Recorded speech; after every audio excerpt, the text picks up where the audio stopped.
చేస్తే దానిని కృష్ణ గారు చెప్పిన మీరు తప్పులు ఉండేటటువంటి పరిస్థితి ఉంటే వాటిని సరిదిద్దడము, లేదా అటువంటి ఎవరినైనా అవమానించేటటువంటి పరిస్థితులు ఉంటే అటువంటి వాటిని సరిదిద్దడం అనేటటువంటిది అనివార్యమైనటువంటి విషయం అని చెప్పేసి నేను భావిస్తా ఉన్నాను. మొదట చంద్రుడు, గంధర్వుడు, అగ్ని వారందరూ భర్తలుగా చూసి తర్వాత ఇతనికి భారీగా మీరు చేస్తున్నారని ఆయన ఉద్దేశం. అసలు ఒక పెద్ద ఆరోపణ ఇవాళ నా మీద చేశారు, సంస్కారవాదులు అని చెప్తూనే వారిని ఆ వాస్తవాలని నేను దాచిపెట్టి వాళ్ళని బెదిరించేటటువంటి ప్రయత్నం చేస్తున్నా అనే పెద్ద మాట వాడారు. నాకు తెలిసి ఇప్పటిదాకా నేను ఎప్పుడు ఒక వ్యక్తిని బెదిరించే ప్రయత్నం కానీ ఏదో బెదరగొట్టేటటువంటి ప్రయత్నం కానీ ఏనాడు చేయలేదు. విషయం ఏది ఉందో అది కూలంకషంగా కుండబద్దలు కొట్టినట్టు చెప్పడమే నాకు అలవాటు. ఇప్పుడు వారు నాస్తికులు అని వీడియోలో మొట్టమొదటే ఒప్పుకున్నారు. చక్కగా నేను నాస్తికుడిని చెప్పారు. మళ్ళీ వీడియో ప్లే చేసుకుంటే మీకు అవగాహన వస్తుంది. అడగండి, వారు నాస్తికులు కాదు అని చెప్తే నేను అంగీకరిస్తాను. నేను ఆస్తికుడిని అని చెప్తే ఇప్పుడు లైన్ లోనే ఉన్నారు కదా. ఓకే, ఆస్తికుల కోసం మీరు చెప్పండి. ఆయన చెప్పినట్టుగా ఐదో తనము అంటే ఐదో భర్తనా? నాది ఒక్క నిమిషం. నాస్తికులు అనేటటువంటి మాట వారు చెప్పడం జరిగింది కాబట్టి వారికి దేవతా శక్తులు, దేవతల శక్తులు ఏ స్వరూపంలో ఉంటాయి దీని మీద పెద్ద అవగాహన ఉండేటటువంటి అవకాశం కూడా తక్కువ ఉంటుంది. ఓకే, ఇక్కడ సోమః ప్రథమో వివిధే గంధర్వో వివిధ ఉత్తరః తృతీయో అగ్నిష్టేపతి స్తురీయస్తే మనుష్యజ. ఈ పైన చెప్పినటువంటి ఈ సోముడు, ఈ గంధర్వుడు, ఈ అగ్నిహోత్రులు వీళ్ళు దేవతాంశలు. మొట్టమొదట మనిషిగా పుట్టినటువంటి వాళ్లలో ఈమెను వివాహం చేసుకుంటున్న వాడిని నేనే పొందుతున్నాను. మనిషిగా పుట్టి పొందుతున్నటువంటి వాడిని మనుష్యజా పుట్టిన వాళ్ళలో నేను మొదటి వాడిని. ఒక్క నిమిషం అండి, నేను చెప్పేది పుట్టిన వాళ్ళలో నేను మొదటి వాడిని. మనిషిగా ఉన్నటువంటి వాడిలో నేను మొదటి వాడిని అంటే ఇంతకు ముందు ఏదో వేరే వాళ్ళకి పెళ్లి చేస్తున్న లక్ష్మీనారాయణ దేవతా అంశాలుగా ఉన్న వాళ్ళు కూడా. కృష్ణ గారు నాకు ఒక్క 2 నిమిషాలు టైం ఇస్తే, కదిరి కృష్ణ గారు నాకు ఒక 2 నిమిషాలు టైం ఇస్తే గంట మాట్లాడినా నేను ఆనందంగా వింటా. అయితే ఇక్కడ లక్ష్మీనారాయణ స్వరూప వరాయ అనే మాట ఉంది. ఆ మధ్యలో బ్రాహ్మణాయ అని పెట్టి బ్రాహ్మణ్ణి ఉద్దేశించి బ్రాహ్మడికి ఇస్తుంటే వాడు పక్కన కూర్చున్నటువంటి రెండో వాడు వెర్రిపప్పలాగా చూస్తూ కూర్చొని వివాహం చేసుకుంటాడు అని. ఆ బ్రాహ్మడు కూడా అంతకుముందు అక్కడ బ్రాహ్మడు అనే పదమే లేదు అసలు. ఎక్కడ మీరు వేదమంత్రంలో పుస్తకం తీసి లక్ష్మీనారాయణ స్వరూప బ్రాహ్మణాయ వరాయ అనే మంత్రం ఎవరితోటి చెప్పించరు. ఆ మంత్రం లక్ష్మీనారాయణ స్వరూపాయ వరాయ. బ్రాహ్మణస్య అనేది కదిరి కృష్ణ యాడ్ చేశారంట, కలిపారు వారు. ప్రక్షిప్తం అది. చిన్న బ్రేక్ బంగారేశ్వరం గారు. సో ఇప్పుడు ఇక్కడ జరిగింది ఏంటి అంటే చెప్పేటప్పుడు లేని విషయాలు అందులో చొప్పించి ఆయన చెప్పడం అనేది జరిగింది. సో కాబట్టి అదేదో బ్రాహ్మడికి ఇవ్వటము అనేది కాదు. ఏ బ్రాహ్మడైతే మీరు ఈ మంత్రం చెప్పాడన్నారో ఆయనకు కూడా ఇంకో బ్రాహ్మడే వివాహం చేయించుంటాడు. అప్పుడు కూడా మహావిష్ణు స్వరూప వరాయ అనే వస్తుంది. కాబట్టి ఈ మహావిష్ణు స్వరూప వరాయ అనేటటువంటిది సాక్షాత్తు విష్ణు స్వరూపంగా నీకు దొరికాడయ్యా ఈ విష్ణు స్వరూపం అంటారని అని. ఇప్పుడు దానకర్ణుడు అన్నాడు అనుకోండి, అబ్బా మీ ఆయన దానకర్ణుడు అని ఎవరైనా అన్నారనుకోండి, మనం దాన్ని కదిరి కృష్ణ ప్రక్షిప్తం అంటారు. అది బ్రాహ్మణ అనేది లేదంటారు. వారు ఎక్కడైనా కృష్ణ గారు విన్నారా మీరు? శర్మ గారు పాయింట్ టు పాయింట్ మాట్లాడుకుందాం మనం. యా కృష్ణాజీ. రైట్. ఇప్పుడు సరే, అక్కడంటే నేను బ్రాహ్మణ అనే పదాన్ని కదిరి కృష్ణ అనే నేను దాన్ని ప్రక్షిప్తం చేశాను. చాలా మంది బ్రాహ్మణులు దాన్ని చదువుతున్నారు ఇప్పుడు కదా. సరే, మొదటిలోనే ఎక్కడైతే మనం వివాహ ప్రక్రియ లోపల ఏం చేస్తున్నాం, గోవింద గోవిందో గోవింద శ్రీ మహా విష్ణోకాజ్ఞాయ ప్రవంతమానసాధ్య బ్రాహ్మణ ఆద్య బ్రాహ్మణ అని ప్రయోగం ఇక్కడ కూడా కనబడుతుంది మనకు. తర్వాత ద్వితీయ పరార్థే శ్వేతవరా కల్పే వైవస్వతం మన్వంతరే కలియుగే ప్రథమ పాదే జంబూదీపే భరతవంశే భరతఖండే మేరో దక్షిణ దిగ్భాగే శ్రీశైలస్య ఫలాన ప్రదేశం అని చెప్పి ఇంకా ఎక్కడైతే మనం ప్రదేశం అంటే కృష్ణా గోదావరి మధ్యప్రదేశ్ ఇటు చదువుకుంటూ సంవత్సరం ఆ కాలం ఆ మాసం అదంతా చెప్పుకుంటూ వస్తున్నాడు. మరి ఇక్కడ బ్రాహ్మణ అనే పదాన్ని ఎవరు ప్రక్షిప్తం చేశారు? బ్రాహ్మణ పదం ఏంటో చెప్పండి గురుగారు, మీరు చెప్పండి. శ్రీ మహావిష్ణురాజ్ఞయా ప్రవర్తమానస్య అద్య బ్రహ్మణ ద్వితీయ పరార్థే అద్య బ్రహ్మణ. ఈ బ్రహ్మకల్పం ఈ బ్రహ్మకల్పంలో 50 సంవత్సరాలు గడిచింది. తర్వాత 50వ సంవత్సరంలో పగటి పూట 28 ఈ మన్వంతరంలో గడిచినాయి. 14 మన్వంతరాలు గడిస్తే బ్రహ్మకి ఒక రోజు పగటి పూట అవుతుంది. అద్య బ్రహ్మ. అద్య బ్రహ్మణ బ్రాహ్మణ అంటే ఈ బ్రహ్మ యొక్క ప్రకృత బ్రహ్మ ఈ బ్రహ్మ యొక్క కల్పనలో ద్వితీయ పరార్థే Yes, కృష్ణ గారు, 50 కృష్ణ గారు. సంవత్సరంలో శ్వేత వరాహ ఆయన point బ్రహ్మణ అనేటటువంటి పదానికి బ్రహ్మ బ్రాహ్మణ బ్రహ్మ బ్రాహ్మణ ఈ రెండు పదాలకు అద్య బ్రాహ్మణుడు పగటి పూట ఈ మన్వంతరాలు అర్ధ మన్వంతరం అని చెప్తున్నారు కదా. అంటే అద్య ఎక్కడ కూడా బ్రహ్మణ బ్రాహ్మణ అనేటటువంటి పదం వచ్చినప్పుడు మేము సపరేట్ అర్థాలు వస్తాయి. అసలు వారు మాట్లాడేది మనకేం అర్థం కావట్లేదు. మరి ఏం మాట్లాడుతున్నారో మనకు అర్థం కావట్లేదు. కృష్ణ లాంటి వాళ్ళు ఎవడు అనడు అక్కడ బ్రాహ్మణ పదాన్ని. సరే అద్య బ్రహ్మణ అని అంటారు. స్వామి ఒక్క నిమిషం దీనికి ఆన్సర్ చేస్తాను సమస్త స్వామి. దేవత మీరేమన్నా Point to point సంపాదన మాట్లాడుతున్నారు. చేస్తారా? అదే యాకీకం చేస్తారా? అరే మొత్తం వినరేంటి ఏం చేస్తారు మాట్లాడుతున్నారు? ఇంతసేపు వాళ్ళు మాట్లాడితే నేను విన్నా కదా. ఆయన వెర్షన్ ఇందాం. ఆయన బయట ఉన్నారు కదా, స్టూడియో బయట. కదిరి కృష్ణ గారు Yes, point to కృష్ణ గారు point చెప్పండి. చెప్పుకుందాం. ఈ పాయింట్ నేను ముగించేయచ్చా? యాక్చువల్ గా నాకు ఇలా చాలా పని ఉంది గురుగారు. Yes, yes, కృష్ణ గారు చెప్పండి. మూర్తి గారు కల్లాకి వచ్చి కూర్చున్నాం. నో చాలా పని ఉంది. రిక్వెస్ట్ చేసేయాలని మీ ఇద్దరిని అయినా రిక్వెస్ట్ సరే చేశాను. మిమ్మల్ని కృష్ణ గారు ప్లీజ్ మన సబ్జెక్ట్ లోకి వెళ్ళిపోదాం. గౌరవించి మీ దగ్గరికి వచ్చాను. సబ్జెక్ట్ లోకి వెళ్ళిపోదాం. నేనేమంటున్నంటే ఒకవేళ సరే నేనేమంటున్నా అదంతా బాగానే ఉంది, అక్కడ అర్ధకల్పం సరే బాగుంది. ఇంకేమంటున్నాను ఇక్కడ చూడండి, మనకు అక్కడ సమస్త దేవత బ్రాహ్మణ హరిహర సన్నిధౌ, ఇక్కడ బ్రాహ్మణ ఎవరు ప్రక్షిప్తం చేశారు? బ్రాహ్మణ అనేటటువంటి పదాన్ని ఒక చోట కాదు అనేక రకాలైనటువంటి చోట ప్రక్షిప్తం చేస్తే అన్నిట్లో నేనే ప్రక్షిప్తం చేసి ఉండాలి. సరే అక్కడ అద్య బ్రాహ్మణ అన్నప్పుడు సరే మీరు అనుకుంటున్నటువంటి ఆ కల్పము అదంతా ఒక 20 సంవత్సరాలు పగటిపూట ఇవన్నీ వచ్చినాయి అనుకున్నాం. మరి ఇక్కడ ఎవరు చెప్తున్నారు? సమస్త దేవత బ్రాహ్మణ హరిహర సన్నిధౌ. చాలా అద్భుతంగా ఇక్కడ బ్రాహ్మణ అనేటటువంటి ఆయన సన్నిధి లోపల జరుగుతున్నటువంటిది. అదే శ్లోకం లోపల కిందికి వచ్చి మనం కనుక చూసినట్లయితే కరిష్యమాణాప్తంగత్వేన తదధౌ శుద్ధ్యర్థం అంగశుద్ధ్యర్థం అనేటటువంటి పదం కూడా ఇక్కడ ప్రయోగించబడింది. ఏ అంగం శుద్ధ్యర్థం చేస్తున్నాం మనము? దేనికోసం చేస్తున్నాం ఇక్కడ? సరే అక్కడ ఉన్నటువంటి వాడు కూర్చున్నవాడు వరుడు బ్రాహ్మణుడైతే చదివేవాడు బ్రాహ్మణుడైతే సరిపోతుంది. మరి అక్కడ కూర్చున్నవాడు ఒకవేళ శూద్రుడైతే సరే అక్కడ వదిలేద్దాం. సాలంకార కన్యాం ద్విజతే ద్విజతే దాస్యాం ద్విజతే దాస్యాం. ఇక్కడ ఉన్నటువంటి ద్విజ అనేటటువంటి పదానికి అర్థం ఏమిటి? దీన్ని ఎవరు ఇక్కడ ప్రక్షిప్తం చేశారు? ద్విజతే అనే పదం లేదు. వాళ్ళే ప్రపంచంలో ఉండదు. ఇక్కడ సబ్జెక్ట్ ఏంటంటే సబ్జెక్ట్ వాళ్ళే కృష్ణ గారు ఒప్పుకుంటున్నారు. కృష్ణ గారు మీరు ఒక్క నిమిషం క్రాస్ టాక్ వద్దు. కృష్ణ గారు మీరు రిలీజ్ చేసిన వీడియోలో అంటే మీరు మాట్లాడి బయటకు వచ్చిన వైరల్ అయిన వీడియోలో మీరు చెప్పిన దాన్ని బట్టి పెళ్లి కుమారుడికి నేరుగా పెళ్లి కుమార్తెను కాకుండా ముగ్గురికి నలుగురికి ఇచ్చి బ్రాహ్మణులకి ఇచ్చి 5వ వాడిగా నీకు పెళ్లి చేస్తారు. సో 5వ తనం అంటే అదే అని మీరు చెప్పుకున్నాడు కదా. ఇప్పుడు మీరేమంటారంటే అది భర్త కాదు, మనుషులలో భర్త కాదు, రక్షించడం కోసం మాత్రమే వాళ్ళు అలాగ అంటారు. మనుషుడిగా జన్మించిన వాళ్ళని పెళ్లి చేసుకున్నాను. మనుషుల్లో పుట్టిన వాడిని నేను మొదటి వాడిని అంటే వాళ్ళు దేవతలు అన్నట్టే కదా. దేవతలు మిగతా వాళ్ళు ఉన్నారు అన్నట్టే కదా. రమేష్ గారు మొదటి వాడిని నేను పెళ్లి చేసుకున్నాను అంటే మిగతా నలుగురు ఏం చేసినట్టు? ఇప్పుడు వీరు ఒక్క నిమిషం బృహస్పతి కృష్ణ గారు ఒక్క నిమిషం చెప్పండి సార్. ఇక్కడ వీరు చెప్పింది ఒకటి విన్నాము, కృష్ణ గారు చెప్పింది ఒకటి విన్నాము. ఇప్పుడు వీరేమో అట్లా లేదు అర్థం వేరే అని చెప్తున్నారు. రకరకాల అర్థాలు రకరకాల వాళ్ళు చెప్తున్నారు. ఎవరు చెప్పినా దానికి అర్థం చెప్పింది బ్రాహ్మణులే ఈ దేశంలో ఇప్పటిదాకా చెప్పుకుంటూ వచ్చారు. వాళ్ళు చెప్పిందే నడుస్తుంది. ఇంకా మిగతా మెజారిటీ ప్రజలు మాట వాళ్ళు వినడానికి కూడా సిద్ధంగా లేరు. ఇక్కడ వాళ్ళు చెప్పిందే చూద్దాం. వెబ్సైట్లో తెలుగు భారత్ ప్రపంచ ఆధ్యాత్మిక తెలుగు వారధి అనే పత్రిక. ఈ పత్రిక రాసిన అర్థం నేను చెప్తాను.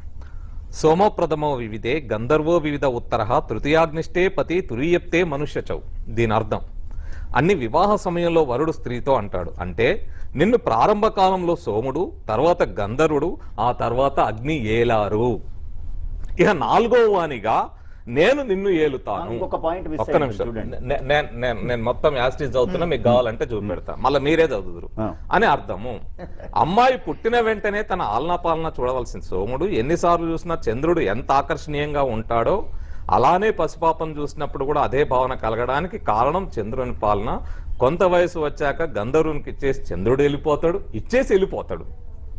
ఇప్పుడు ఆమెను చంద్రుని సాక్షిగా గంధర్వుడు స్వీకరించాడు. లావణ్యవాన్ గంధర్వ అన్నట్టు గంధర్వుడు ఆమెలో అందాన్ని ప్రవేశపెడతాడు. గంధర్వులు గానప్రియులు కనుక అందమైన కంఠాన్ని లేదా సంగీతాన్ని ఇష్టపడే మనసుని ఇస్తాడు. అలా అందాన్ని చందనాన్ని ఇచ్చేసి నా పని అయిపోయింది ఇక నీదే పూచి అని కన్యని అగ్నికి అప్పచెప్పి గంధర్వుడు వెళ్ళిపోతాడు. ఇప్పుడు ఆమెను గంధర్వుని సాక్షిగా అగ్ని స్వీకరించాడు. అగ్నిర్వై కామకారకః అన్నట్టు అగ్ని ఆమె శరీరంలోకి కామగుణాన్ని ప్రవేశపెడతాడు. ఇలా ఒక కన్య చంద్రుని ద్వారా ఆకర్షణని, గంధర్వుని ద్వారా లావణ్యతని, అగ్ని ద్వారా కామగుణాన్ని పొందుతుంది. ఇక ఆమె వివాహానికి యోగ్యురాలని భావించిన అగ్ని ఆమెను వేరొకరికి ఇచ్చి తను వెళ్ళాలి కనుక కళ్యాణ సమయంలో ఆమెను నరునికి ఇస్తాడు.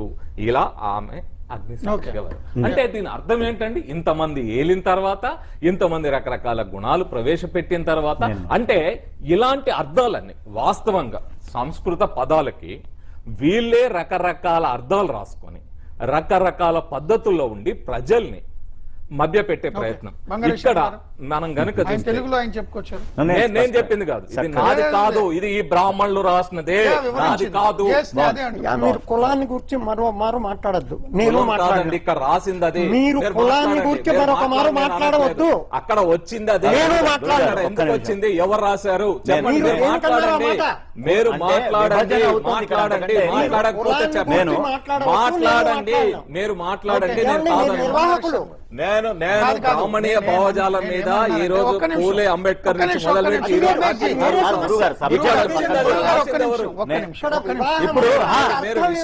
నేను చెప్పిన ఇప్పుడు నలుగురు భర్తల తర్వాత, ముగ్గురు భర్తల తర్వాత నాలుగో భర్త కింద ఈయన వచ్చాడు. వాళ్ళు ముగ్గురు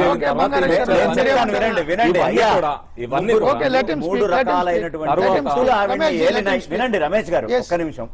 మొట్టమొదటిది ఏమిటి? సోముడు అంటే ఈ చంద్రుడు, ఈ కళలు, ఈ ఇత్యాదులన్నీ కూడా అక్కడ తీసుకొని వచ్చి అవి కొన్ని లక్షణాలనే వాళ్ళు రాశారు. ఆ దేవతా శక్తుల కిందే రాశాడు. ఇప్పుడు అందులో ఏం తప్పు రాయలేదు ఆయన. ఓ మనిషి వచ్చి ఏలేస్తున్నాడు, పిల్లల్ని కంటున్నాడు అని రాయలేదు. అందులో కొన్ని కళలు అందులో నుంచి వస్తున్నాయనే రాశాడు. ఆయన అబ్జెక్షన్ ఏమిటి? రెండోది లావణ్యము అనేటటువంటి గుణము కొన్ని కళలకు సంబంధించినటువంటి గుణము, కళలు కాకుండా గంధర్వం నుంచి వచ్చినాయి అని ఆయన చెప్తున్నారు. దాంట్లో మీకున్న అబ్జెక్షన్ ఏమిటి? మూడోది అగ్ని కామశక్తిని ప్రవేశపెడుతున్నాడు అని రాశాడు. అంతే తప్ప వీళ్ళు వివాహం చేసుకొని ఏమవుతాడు పిల్లలు. అసలు దేవతల్ని మేము నమ్ముతాం, మీరు దేవతల్ని నమ్మట్లా. ఒకటి మమ్మల్ని మేము ఏ క్షణమైనా చెప్పింది ముందు శర్మ గారు చెప్పింది నేను అనేది అదే కాదు. మనం సారాంశం చెప్తా. పెద్దలు వారిద్దరూ చెప్పిన సారాంశం ఏంటంటే, గతంలో వివాహము రజస్వల కావడానికి ముందే పెళ్లి చేసేసేవారు. అప్పుడు అంటే ఇప్పుడు శారదా చట్టం వచ్చిందా, అది బాల్య వివాహం నేరం కాబట్టి కానీ ఏదో ప్రాయశ్చిత్తం చేసుకుంటారు. బ్రాహ్మణ వివాహంలో 8 నుంచి 12 సంవత్సరాల లోపే వివాహం చేస్తారు కాబట్టి అప్పటికి 8 ఏళ్ల పిల్లని భర్తలుగా ఎవరు కొలవరు కదా.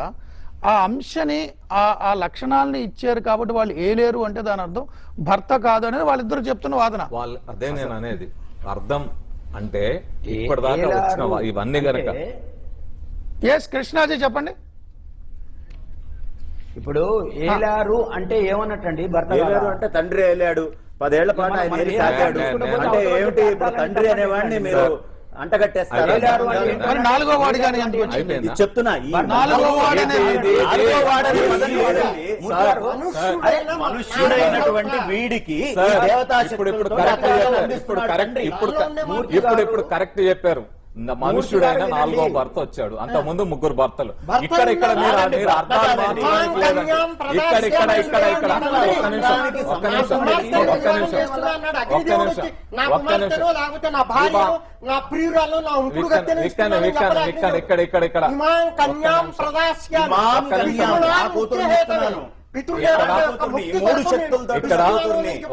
కన్యని ఇస్తున్నా అన్నాడు తప్ప ఆల్రెడీ వివాహం అయిన అమ్మాయిని ఇస్తున్నాను అనలేదు. ఒక్క నిమిషం గురుగారు, శర్మ గారు, సో 4వ భర్తగా అనే మంత్రం ఎందుకు వచ్చింది? వాళ్ళు 3 భర్తలు కాదు, లేదంటే వాళ్ళు ఏదో ఏలేరని ఏదో అర్థం చెప్పినా కానీ. అది రమేష్ గారి ప్రశ్న. సోమో దదద్గంధర్వాయ గంధర్వో దదదగ్నయే రయించ పుత్రాగుశ్చాదాదగ్నిర్మహ్యమథో ఇమాం అని చెప్పిన తర్వాత ఈ మంత్రానికి అర్థం ఇందాకనే చెప్పుకున్నాం. తర్వాత పాణిగ్రహణం అనేది అక్కడ జరుగుతుందండి. గృభ్ణామి తే సుప్రజాస్త్వాయ హస్తమ్మయాపత్య జరదష్టిర్యథా సహ. నీ యొక్క హస్తాన్ని నేను పట్టుకుంటూ ఉన్నాను. ఈ పాణిగ్రహణం అనేది నీవు ముసల్దాని అయ్యేంత వరకు ఈ చేతిని నేను వదలను సుమా అని అతడు చెప్తూ ఉన్నాడు. తర్వాత ఇవే మంత్రములను సోముడు, గంధర్వుడు, అగ్నిదేవుడు ఆవిడకి ఇంతకాలం రక్షకులుగా ఉన్నారు. ఇప్పుడు పతినిగా నన్ను ఏర్పరిచారు. ఈ పతిగా ఉన్నప్పుడు నాకు సంపత్తితో సహా సంతానాన్ని కూడా అగ్నిహోత్రుడమైనటువంటి నీవు నాకు ఇవ్వవలసింది అని ప్రార్థిస్తాడు. ఇక్కడ ఈ దేవతలందరూ ఆవిడకి భర్తలే కనుక అయినట్లయితే పాలకులు అన్నంత మాత్రాన బాల్యంలో తండ్రి రక్షిస్తాడు, మరి యవ్వనంలో భర్త రక్షిస్తాడు, వార్ధక్యంలో పుత్రులు రక్షిస్తారు అని అంటే అందరినీ సమానమైన దృష్టితో చెప్పడానికి వీల్లేదండి. ఆ రక్షణ వేరు, ఈ రక్షణ వేరు. రక్షణ అనేది అందరికీ సమానమే. అలానే దేవతలు రక్షించనిది ఆర్షధర్మ ప్రకారం ఏ జీవి కూడా సక్రమంగా జీవించలేదు. వారందరి యొక్క అనుగ్రహం ఉండాలి కనుక వాళ్ళందరినీ కూర్చి హోమాదులన్నీ చేయటం అయింది. అయితే ఇప్పుడు అలా కాక ఈ హోమం చేసేటప్పుడు వచ్చేటువంటి ఒక మంత్రం, సుప్రసిద్ధమైన మంత్రం, ఇది ఆశీర్వచనంలో చెప్తారు. త్వష్టా జాయామ జనయతు త్వష్టాస్యయిత్వాం పతిం త్వష్టా సహస్రమాయుషి దీర్ఘమాయు కృణోతు వాన్ స్వాహ. ప్రవేశ హోమంలో 8వ మంత్రంగా ఇది హోమం చేస్తారు.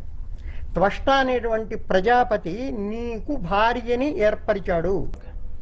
అదే ఇప్పుడు ఎట్లుంటుందంటే మీరేమో పిలుస్తారు, కూర్చోబెడతారు, మాట్లాడనియరు, చెప్పేది విననియరు, అవతల వాళ్ళు ఏదో మాట్లాడుతుంటారు, అంత గందరగోళం, అర్థం పర్థం లేని చర్చ, దీనికో గందరగోళం. నేనేమంటున్నా అంటే ఏలారు అనే మాటకు ఇప్పుడు ఆయన వాడు చెప్తున్నది ఏంటంటే ఏలారంటే కాదండి, అది చచ్చాను అనే పదంతో సమానం. సరే, అది వదిలేద్దాం. ఇప్పుడు మాంగళ్య తంతునానేన మమ జీవన హేతునా కంటే బధ్నామి సుభగే. ఈ 3 ప్రశ్నలు ఉన్నాయి, నాకు ఎక్కువద్దు. ఈ 3 ప్రశ్నలకు సమాధానం చెప్పాలి. ఓకే. సుభగే అంటే ఏంది? ఒకటి వినండి. సుభగే అనే మాటకు అర్థం ఏంది? భగ అంటే భగము కాదు అని ఇక్కడ అనుకుంటే మంచిదే. మన పెళ్లి అంటే పెళ్లి కూడా కాదు, చేస్తున్నామంటే చేస్తున్నాం కూడా కాదు, మాంగళ్యం కట్టడం అంటే మాంగళ్యం కట్టడం కూడా కాదు. రైట్. ఏకమిషే విష్ణుస్వాన్వేతు ద్వే ఊర్ధ్వే విష్ణుస్వాన్వేతు త్రీని వ్రతాయ, అట్లా చెప్పుకుంటూ వచ్చి సప్తభ్యో హోత్రాభ్యో విష్ణుస్వాన్వేతు హోతాభ్యో సప్తాభ్యో హోత్రాభ్యో. ఈ హోత్రాభ్యో అనే మాటకు అర్థం ఏమిటి? ఈ హోత్రాభ్యులు ఎవరు? ఈ హోతస్ ఇచ్చినటువంటి వాళ్ళు ఎవరు? ఈ హోమం చేసినటువంటి వాళ్ళు ఎవరు? ఎందుకు వీళ్ళు 7గురిని ఇవ్వాల్సినటువంటి పరిస్థితి వచ్చింది? ఇదొక 2వ ప్రశ్న. 3వ ప్రశ్న, నిజంగానే వీళ్ళు చెప్తున్నట్టుగా పెళ్లి కాదు, లేకపోతే ఏలింది ఏలుడు కాదు, భర్తలు కాదు అనుకుంటే శాతమస్యాముహ మామస్మి త్వాం త్వైరహం పృథ్వీ త్వగుం. సరే అన్నాడు ఇప్పుడే. త్వగుం రేతో హగం రేతో భృత్య మనోహమస్మి. ఇక రేతో అనే మాటకు అర్థం ఏమిటి? రేతస్సు అనేటటువంటిది ఎందుకు ఇస్తున్నాడు? ఎవరు పైనుంచి వస్తున్నారు, ఎవరు కింది నుంచి వస్తున్నారు? వీళ్ళు ఇక్కడ రేతస్సు వదలనట్ట? అసలు రేతస్సు అనే పదం లాక్షణికమా, లేతస్సు అనేటటువంటి పదం భౌతికమా? 3వ ప్రశ్న, అగ్ని ప్రదక్షిణ చేసేటప్పుడు వీళ్ళు ఇస్తున్నటువంటి మంత్రం ఏదైతే ఉన్నదో, సోమాయ జన విదే స్వాహ, గంధర్వాయ జన విదే స్వాహ, అగ్నియే జన విదే స్వాహ. ఇక్కడ ఈ సోముడు గాని, గంధర్వుడు గాని, అగ్ని గాని వీళ్ళు ముగ్గురు హవిస్సునిస్తున్నాడు. ఎవరైతే వరుడు ఉన్నాడు, వీళ్ళకి ఎందుకు హవిస్సునిస్తున్నాడు? వాళ్ళు పొందిండ్రని ఇస్తున్నాడా? అక్కడంటే ఏలారు అన్నాడు, ఇక్కడ పొందిండ్రు అనేటటువంటి మాట ఎందుకు వచ్చింది? వాళ్ళు ఎందుకు పొందాల్సినటువంటి పరిస్థితి వచ్చింది? ఈ 3 ప్రశ్నలకు కనుక సమాధానం ఎరకబట్టగలిగితే మంత్రాల్లో వీళ్ళు చేస్తున్నటువంటి అన్నింటిలో మనకు అర్థమైపోతుంది. కృష్ణ గారి 3ంటికి సమాధానం రాబట్టే ప్రయత్నం చేద్దాం. సమాధానం అంటే వాళ్ళకి దోచిన సమాధానం చెప్తారు కదా, అయిపోతుంది. కృష్ణ గారు, మనం 10:30 వరకు కూడా ఉందాం, నో ప్రాబ్లం. వాళ్ళు ఏం చెప్తారో మీరు విని మళ్ళీ మీ అభ్యంతరాలు చెప్పారు. నాకు వేరే పని ఉంది. మీరు వేసిన ప్రశ్నలకి వాళ్ళ నుంచి ఆన్సర్స్ రాబడదాం ఉంటున్నా. ఇంకే వస్తుంది కదా, అదే ఆన్సర్ వస్తుంది. మాకు తెలియదు. దాంట్లో వారికి వచ్చిన సందేహం నాకు అక్కర్లే. సుభగే అంటే దాన్ని ఏదో ఒక భూతార్థంగా మాట్లాడటానికి ప్రయత్నించారు. భగశబ్దం ఉంది కనుక భగినీహస్త భగినీ హస్త భోజనం అంటే ఒకే తల్లి యొక్క కుమారుడు చెల్లెళ్ళు కనుక వాళ్ళని భగిని అని పిలవటం అనేది సంస్కృతంలో ఉన్నటువంటి పదం. అట్లానే అనేన తంతున ఈ పచ్చటి తాడుతో అనే మాంగళ్యం, ఈ మాంగళ్యమును నీ కంఠమునందు బంధిస్తున్నాను. హే సుభగే, ఒక మంచి రకమైనటువంటి స్త్రీ జాతి కలిగినటువంటి దానా, మరి ఏం చెప్పాలి?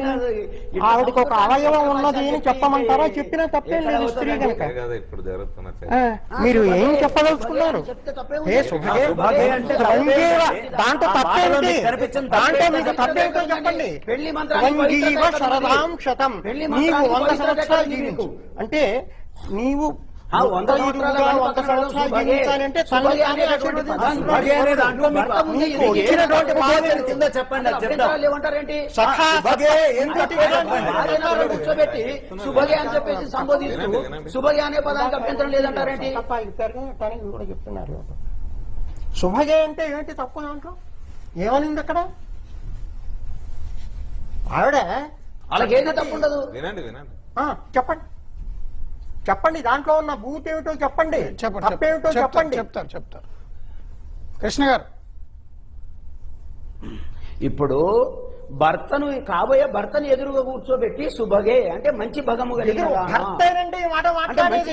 అనేదే భర్త. అనేదే భర్త. మీకు తెలియకుండా మీరు ఏం చేస్తారు అర్థం అది? ఈ తంతు భగ అనే మాటకు అర్థమైంది. అనేన తంతున మాంగళ్యం మమ జీవన హేతున అనేన భగము, భగము, భగంధ్రము. నీ యొక్క బ్రాహ్మడు చెప్పట్లేదు, పెళ్లి కొడుకే చెప్తున్నాడు, భర్త చెప్తున్నాడు. బ్రహ్మరంధ్రము గలదానా, శిరస్సు మీద బ్రహ్మరంధ్రం ఉంటుంది, ఆయన మాట్లాడి జీలకర్ర బెల్లం పెడతారు, శిరస్సు మీద ఇక్కడ బ్రహ్మరంధ్రం ఉంటుంది. శుభగే, బ్రహ్మాండమైనటువంటి బ్రహ్మస్థానము, బ్రహ్మరంధ్రము కలిగినటువంటి దానా, మంచి మేధాశక్తి కలిగిన దానా.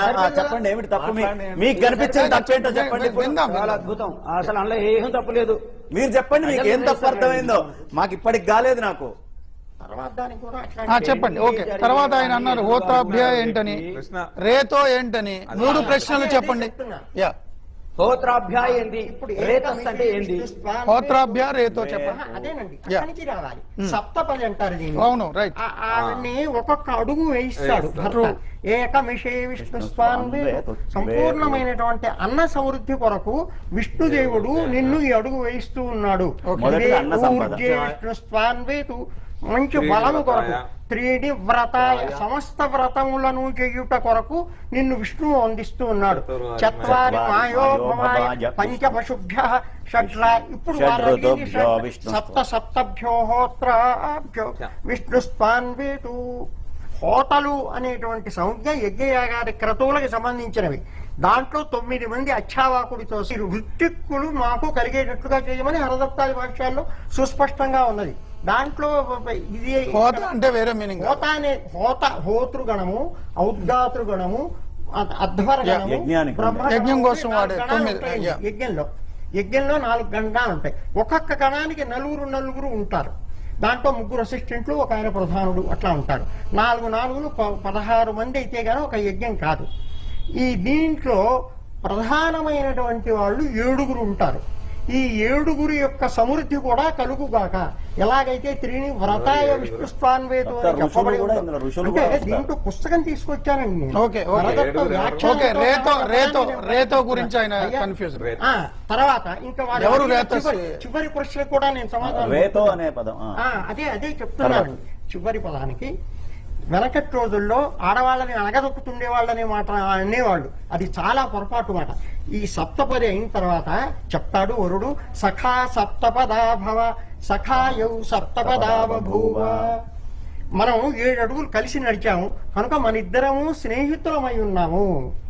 సమయావ సంకల్పావహై, మన ఇద్దరము కలిసి ఏ విషయంలోనైనా ఆలోచిస్తున్నాను. యౌరో జిష్ణు సుమనస్యమాను, చక్కటి మనస్సులు కలిగి మనము ప్రేమతో మనం ఉభయం ఉందురుగాక అని చెప్తూ వరుసగా కనికి ఏమంటాయంటే, నేను రుక్కునైతే నీవు రుక్కు అయితే నేను సామనైతానంటాడు. అంటే రుంమంత్రం మీద సామగానం జరుగుతుందండి. అంటే రుంమంత్రం క్లుప్తంగా ఉంటే దాని మీద పైన సామగానం ఎట్లా అయితే ఉంటుందో అట్లానే